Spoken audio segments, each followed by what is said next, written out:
lima. Sino ang mas madalas mag-away? Itong dalawa. Okay.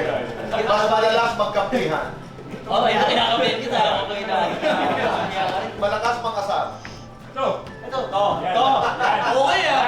Malaking buhay ang tari. Mabilis mapikon. Madalas may katsa. Sa lahat sa inyo, sino ang pinakamatinik?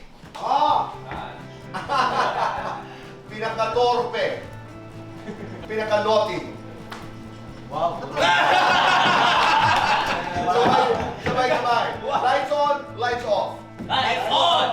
Happiness or chocolate? Happiness! Best time for happiness. Later. 1 to 10. Gaano ka-intense ang finale ng mga batang Riles? Opo. Intense. Nice one!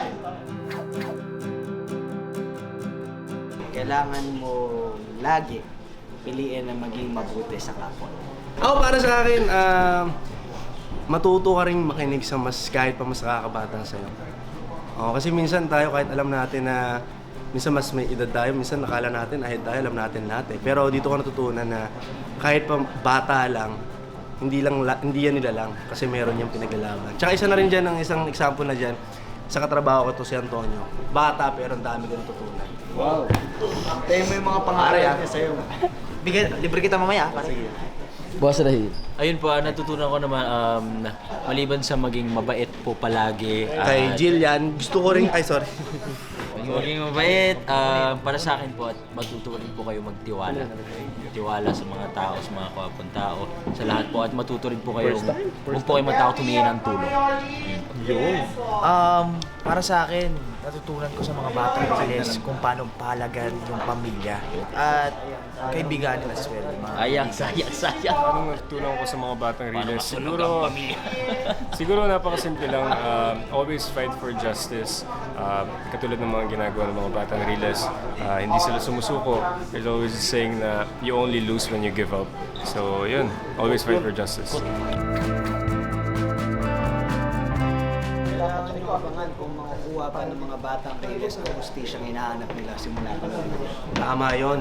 Siyempre, Oo, siyempre, bukod sa labang matos at gitna, itong tatlong to, hindi ito siyempre papayag na hindi sila makikipagbarkadagulan sa mga goods ni Matos. Abangan Lalo nyo. na pag nanganganib ang buhay ni Lady. At abangan nyo din kung... Lady. At abangan nyo din kung nasabihin rin ba ni Lady na mahal niya rin si Sig. Lady na naman! Kung mahal niya rin si Sig. Tingnan natin, abangan nyo po yun. at makikita natin kung mababawi ba natin yung hustisya, gaya ni Kuya Miguel, and kung maliligtas namin ang sitio Liwanag. And abangan nyo ang matinding laban ni na Kidlat at Matos. Abangan nyo kung sino mananalo. Kung makakuha ba ni Kidlat ang hustisya niya or kung makakuha ba ni Matos ang revenge niya sa mga batang Riles. Abangan nyo.